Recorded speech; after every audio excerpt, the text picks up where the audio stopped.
Posisi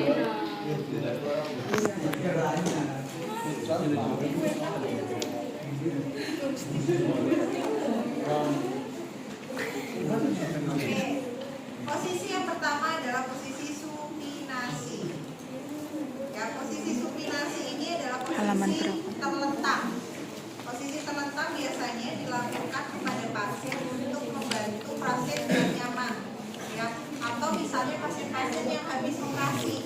Kalau habis operasi kan ada biusnya tuh. Nah, biusnya itu kan kadang area setengah badan, kaki atau sebadan. Nah, kondisi pasien ini kan tangan dan kakinya masih lemas. Jadi posisi supinasi ini sangat cocok. Posisi supinasi itu seperti apa? Posisi yang seperti ini disebut dengan posisi supinasi. Ya, tidur terlentang pakai bantal. Ya, ini karena pasiennya pengen bantalnya dua ya nggak apa-apa ya, bantalnya dua. Ya, mau satu mau dua selang. Nah, setiap teman-teman ngasih tindakan itu tadi pertama datang harus orientasi dulu.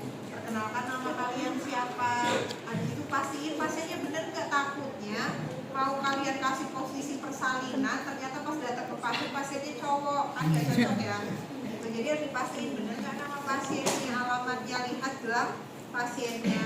Setelah itu baru kalian tahap kerja nih, lakukan posisi yang seperti ini, supinasi. Setelah itu tanya kenyamanan ke pasien, nyaman nggak dengan posisi seperti itu, ada tidak yang posisinya ini bikin sakit atau nyeri gitu. Nah, itu kalian tanyakan.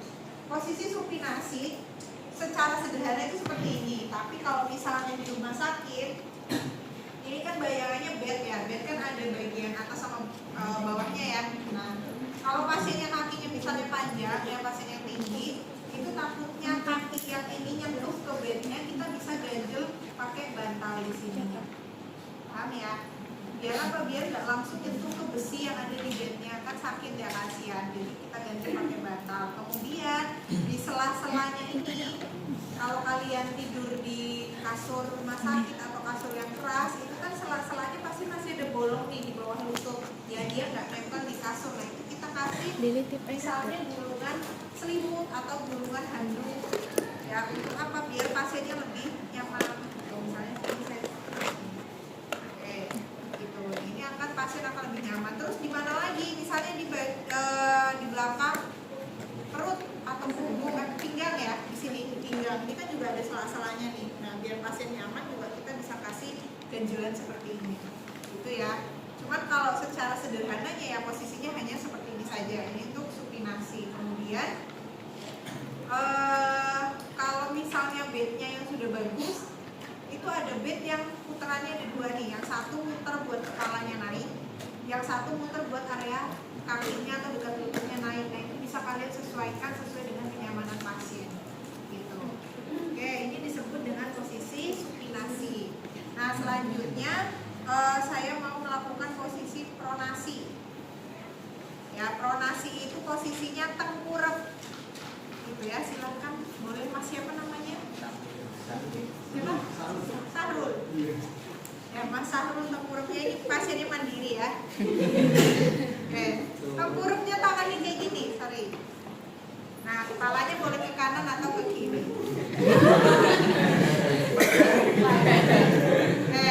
Posisi seperti ini biasanya dilakukan kalau kita mau pemeriksaan area belakang.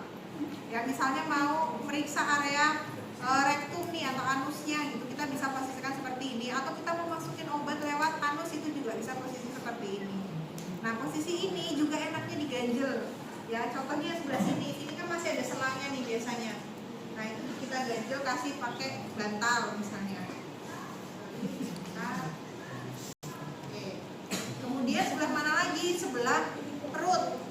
Itu juga bisa, karena kalau misalnya perutnya buncit nih, pasien-pasien yang perutnya buncit itu kan sakit kalau misalnya dia langsung kena ke bagian kasurnya. Jadi bisa kita ganjel pakai bantal lagi gitu. Kemudian yang berikutnya di kepala. Ya, tangan pasien di atas, di kanan dan kiri biar lebih nyaman. Nah, setelah itu tanyakan lagi apakah pasiennya merasa nyaman atau tidak. Itu ya, paham ya pronasi ya? Oke, selanjutnya yang masih dengan posisi tengkurap tapi dia setengah tengkurap, itu adalah posisi Sims. Ya, coba dibuka posisi Sims. Ini tangannya gini.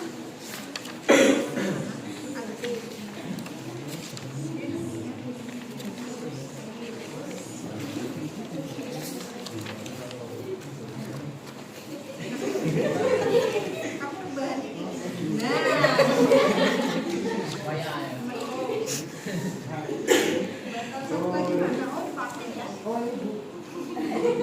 Nah yang satu ini tangannya. Nah.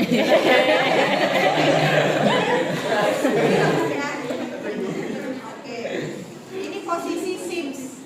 Ya, kaki yang kanan terserah nih pasiennya mau kirinya sebelah mana, mau kanan atau mau kiri. Yang kanan atau yang kiri salah satunya lurus, yang satu ditekuk, dikasih apa yang kayak ganjelan bantal biar nggak nyentuh antara kaki yang kanan ataupun yang kiri. Kemudian tangan yang satu bisa di belakang seperti ini, yang satu ini perlu ke bantal yang di sini biar pasien lebih nyaman saja.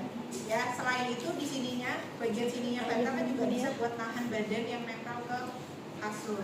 Nah, posisi ini namanya Sims, fungsinya untuk apa? Kalau misalnya tadi sama kayak pronasi, kalian mau masukin obat nih lewat anus, namanya suppositoria.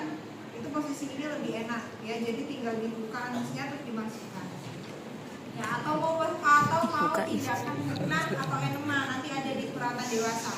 Bukna atau enema, jadi pasiennya ini misalnya dia tidak bisa BAB udah beberapa hari, terus kita membantu biar BAB-nya ini cair, ya nggak keras. Nah kita akan alirkan air ke pencernaannya pasien, tapi lewatnya anus. Nah itu posisi Sims, ini posisi yang tepat untuk tindakan itu, gitu ya. Paham sampai sini? Oke, selanjutnya adalah posisi lateral. Ya, lateral atau miring. Posisinya miring. Kamu miring. Jadi lurus ini.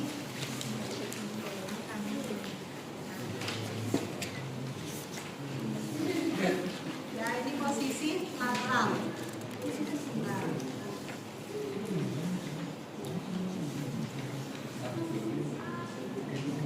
Tangan yang satu itu bisa di bawahnya bantal, yang satu di atasnya bantal ya. Jadi semacam ya mirip-mirip seperti inilah, dia meluk bantal. Tapi posisinya itu sebenarnya miring, lurus miring ini. Ya, dari bagian belakang punggungnya itu lurus. Gitu. Nah posisi lateral ini biasanya untuk pasien-pasien yang dia mungkin stroke sudah lama di tempat tidur. Ya, dia posisinya terlentang terus. Nah itu resiko belakangnya nanti akan ada luka-luka atau kita sebut dengan luka ulkus diabetes ya.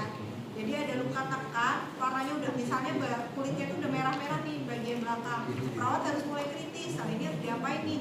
Kita posisinya jangan langsung jangan rebahan terus, jangan terletak terus atau supinasi terus, harus miringkan, miring kanan, miring kiri. Nah ini yang disebut dengan posisi lateral. Miring kanan dulu, nanti berapa 2 jam kemudian pindah ke kiri. Itu biasanya seperti itu. Kalau pasiennya sadar seperti ini, itu kan mungkin dia akan bisa menahan badannya, jadi tetap posisinya ke sana. Tapi kalau pasiennya nggak sadar, kita posisikan seperti ini, bisa jadi dia akan balik lagi ke sini. Caranya gimana? Sininya di ganjel pakai bantal. Jadi kan kanan kiri kan rollingnya bed ya. Nah jadi dikasih selang sini buat ganjel pakai bantal biar pasiennya nggak balik ke sebelah sini. Sebaliknya pun sama. Oh kalau misalnya ini udah di 2 jam, kita akan pindahkan lagi, namanya tirak baring. Kita pindahkan lagi ke sebelah kanan, kita balik sebelah kanan, tinggal ganjelannya pindah sebelah sana. Ya ini disebut dengan lateral. Paham? Oke, selanjutnya posisi kembali ke supinasi lagi. Supinasi. Ya, Oke, kita kembali ke supinasi, kita mau menuju ke semicolon. Ya, semicolon adalah posisi setengah duduk. Ya, setengah duduk artinya pasiennya ini posisinya tidur enggak, duduk juga enggak. Ya, sekitar 15 sampai 45 derajat, tapi nggak perlu kalian ukur pakai busur ya nanti ya, kira-kira aja. Dan tergantung dari kenyamanan pasien. Fungsinya untuk apa? Paling sering digunakan ketika pasien mengalami sesak nafas. Misalnya pasien keluhannya sesak nafas, tindakan keperawatannya salah satunya adalah posisikan semicolon. Gitu ya. Semicolon itu artinya posisi setengah duduk. Kalau kita pakai bed yang ada di rumah sakit, kita bisa putar tuh di bagian kaki ya. Ada putarannya, nanti kepalanya akan naik sendiri. Nah kalau bednya lebih canggih lagi, biasanya ada yang di kaki juga, itu diputar juga biar apa? Biar nggak melorot pasiennya. Kadang kita naikkan sininya, pasiennya malah semakin turun. Gitu. Nah tapi kalau bednya ternyata punyanya yang hanya satu naikin kepala aja, gimana bu caranya? Kalian ganjel juga di bagian kakinya. Jadi ketika pasiennya ini melorot, itu kakinya nggak langsung kena ke besinya bed, ya. Gitu. Nah, posisi semipolar itu posisi setengah duduk. Kalau ini saya misalnya kalian ketemu pasien di rumah, saya contohkannya pakai kita tumpuk bantal-bantal sampai posisinya setengah duduk, ya. Ya, pasiennya angkat kepalanya sendiri. Oke. Contoh seperti ini sebenarnya ini nggak bagus ya posisinya karena kenanya di leher ya. Nanti lehernya pegel lama-lama, paling nggak naik setengah badan seperti ini. Coba. Nah, oke, seperti ini untuk posisi semipolar. Oke. Oke, selanjutnya ke posisi polar. Polar ini masih sama kayak semipolar, fungsinya pun sama, buat pernafasan juga. Kalau lagi sesak nafas, oh ternyata semipolar ini pasiennya tetap ngerasain sesak nih, dia kurang tidak teratasi oksigenasinya. Coba kita naikkan lagi sampai posisi polar, yaitu posisi duduk, ya sekitar 60 sampai 90, kakinya lurus saja. Oke, ini posisi polar, ini anggapnya 90 derajat, jadi bednya itu benar-benar dinaikin sampai 90 derajat gitu. Tapi kalau pasien tidak nyaman 90, coba kita turunin sampai 60 derajat, kira-kira aja. Nggak perlu kalian itu ambil penggaris, ambil busur, ini berapa derajat, nggak perlu ya. Kira-kira aja, kira-kira pasiennya nyamannya seberapa, apakah kondisi seperti ini pasiennya udah ngerasain lebih lega dibandingkan yang sebelumnya gitu. Paham ya? Nah selanjutnya, masih lanjut lagi dengan posisi pernafasan, yaitu orthopneu. Nah posisi orthopneu adalah posisi pasien duduk kayak polar, kita kasih bantalan di depannya, ya, bantalnya harus disesuaikan sama tingginya pasien. Kemudian pasien letakkan kepalanya di bantal, hadap kanan atau kiri. Oke, ini sampai ya. Ya kalau misalnya bantalnya itu berarti harusnya lebih tinggi lagi. Jadi pasiennya itu ibaratnya dia tiduran kayak kalian tiduran di atas meja. Ya, tapi posisinya jangan terlalu, bantalnya jangan terlalu rendah, nanti malah sakit buat pasien. Intinya seperti ini gambarannya. Ini orthopneu. Dan apa tadi sama melegakan area dadanya pasien. Gitu ya. Jadi semipolar, polar, dan orthopneu itu sama-sama untuk masalah oksigenasi atau pernafasan. Paham ya sampai sini? Oke, selanjutnya posisi apa lagi?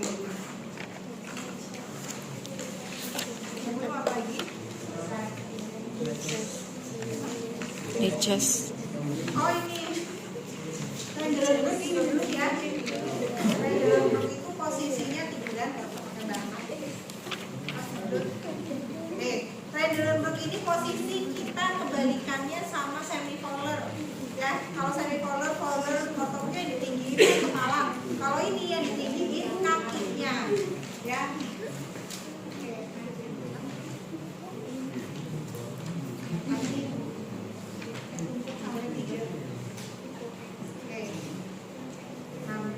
Gambarannya seperti ini, ya, ini agak kurang tinggi ya. Harusnya kepalanya lebih rendah daripada kakinya. Kalau di luar negeri kita punya bed yang kayak di gambar di buku.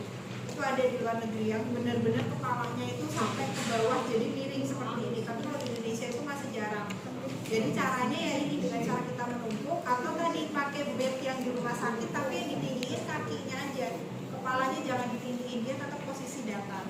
Fungsinya apa? Kita mau ngalirin darah ke otak atau ke jantung dengan pasien dengan kondisi shock atau pasien dengan tekanan darahnya rendah, hipotensi, itu kita bisa lakukan seperti ini. Jadi biar membantu jantungnya ini tetap dapat suplai, otaknya juga tetap dapat suplai. Itu paham ya? Oke, kemudian apa lagi ya? Litotomi. Litotomi dorsal rectum band itu jadi posisi yang mirip. Litotomi itu posisi yang harus pakai alat. Ya, dia pakai alat kanan kiri. Kalau kalian pernah ke dokter Obgyn atau pernah lihat di TV dokter Obgyn itu kan ada tuh alat yang buat nyantolin kaki ya. Nah, itu disebut posisi litotomi. Fungsinya apa? Pemeriksaan genitalia. Kalian mau, kalau cowok gampang kita periksanya, nggak usah posisi seperti itu juga bisa ya. Tapi kalau cewek itu kan susah kalau posisinya tetap berbaring. Paling nggak kita harus membuka kakinya pasien. Nah itu bisa posisi litotomi. Pemeriksaan genitalia, pap smear gitu ya. Kemudian KSG PSG ini biasanya pada pasien-pasien yang mau promil, kemudian posisi-posisi untuk pemasangan kateter gitu juga bisa dengan litotomi. Posisinya adalah ada alat nih di sini, kakinya nanti dicangklokin ke alatnya ini, kanan dan kiri seperti ini. Ya, ini posisi litotomi. Paham ya? Nah, kembarannya litotomi adalah dorsal recumbens, yaitu kakinya turun gini. Nah, ini dorsal recumbens. Fungsinya juga mirip, ya, bisa untuk persalinan, bisa untuk pemeriksaan genitalia juga. Ibu-ibu persalinan normal itu kebanyakan fungsinya seperti ini. Jarang yang pakai alat tadi yang apa sih namanya litotomi itu jarang, lebih ke dorsal recumbens. Karena apa? Karena dia akan lebih kuat untuk mengeram atau ngeden, ya. Lebih kuat. Kemudian posisi seperti ini juga bisa dilakukan untuk pemasangan kateter. Ya, kalau di cowok nggak perlu, tapi kalau di cewek perlu dilakukan posisi dorsal recumbens untuk pasang kateter, kemudian persalinan, kemudian untuk toileting. Udah belajar toileting ya? Nah, itu kan kita masukin P-spot kan. Kalau posisinya rebahan atau supinasi kan nggak bisa, susah. Makanya kita posisikan dorsal recumbens. Paham ya?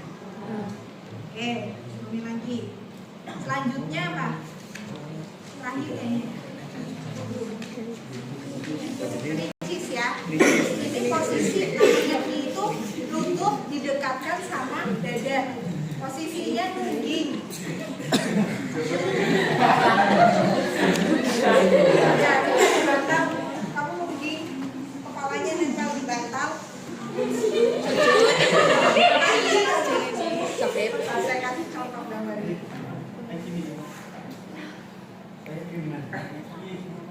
Ya itu, ini kayak gini. Ya sujud. Ini tangannya gini. Nah, ini posisi ricis, ya. Jadi ibaratnya dia mendekatkan dengkul atau lutut ke dada. Gitu. Posisi ini biasanya untuk pemeriksaan area rektum. Kita mau periksa nih area pantatnya, area anusnya, misalnya ada luka atau ada hemoroid, ada ambeien. Nah, ini posisi ini bisa enak untuk periksa. Ada lagi posisi ricis selain yang mungkin, yaitu posisinya lateral tapi lututnya nekuk. Lateral, miring. Ya, rebahan dulu. Oke. Miring. Udah miring. Terus ininya nekuk, dengkulnya dua-duanya nekuk. Salah.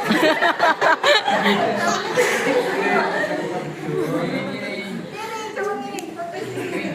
Rebahan kepalanya. Nah, ini tekuk sampai sini, sampai atas. Oke, kayak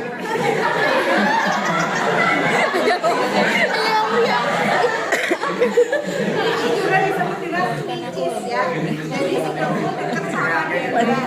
Biasanya posisi ini untuk mengurangi nyeri. Kan kalau teman-teman cewek ini yang sering yang pas enaknya posisi kayak gini kan, untuk bisa buat mengurangi nyeri. Itu paham? Oke, terima kasih. Selesai.